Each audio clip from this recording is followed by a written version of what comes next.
Good morning. Let's see, I've got allergies, but I wanted to just talk today about the upside down nature of the kingdom of God and the love of God that roots our identity, and then we're able to do things in a different way.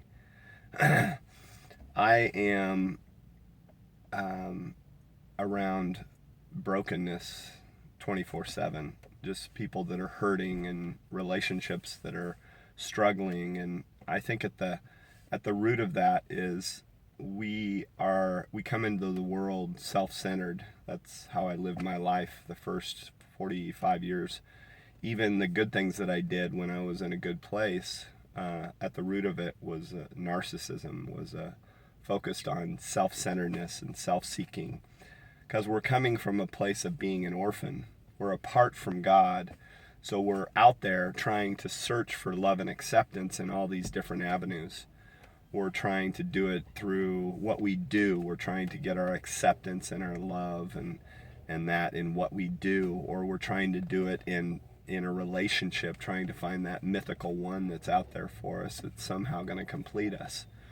Or we go the hedonistic route, the party life, to try and fill ourselves up with all this stuff. And all of them don't do what they promise that they're going to do. The upside down nature of the kingdom is the reason why, I'm going to go back, the reason why people struggle is there's this expectation that somehow those relationships will some way heal that brokenness, that emptiness that's within, that they're trying to fill with that.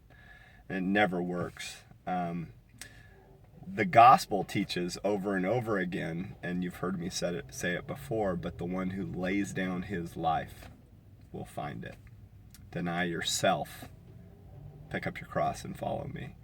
It's that holding on to that self-life where we experience peace and contentment and joy and freedom in our life, is when we come to the end of ourselves. And we don't do it perfectly, but it's the posture of going in that direction. So if you're having problems in a relationship, we can't control that other person, but we can control how we relate to that person. In a person that, how does Jesus love his enemies? How is he on a cross crying out, "Forgive them, Father, they know not what they do," as they are torturing and killing him? Because he's come to the end of himself. Todd White says that I'm so free from me that I'm free from you. Now I'm able to love you unconditionally. The only way that he can get to that posture is laying down of his self-life, and then he sees his mission in life is more about just loving people wherever he goes, because he's full. He knows what his identity is. He's been loved by God. He has right standing with God. That's what righteousness is. When you understand that you have right standing with God because of what God's done, now you're not trying to do in order to receive. You understand that you have. Therefore, it motivates love for God and love for others. Then you become that, you need to love God with all your heart and love your neighbor as yourself. That's who you become.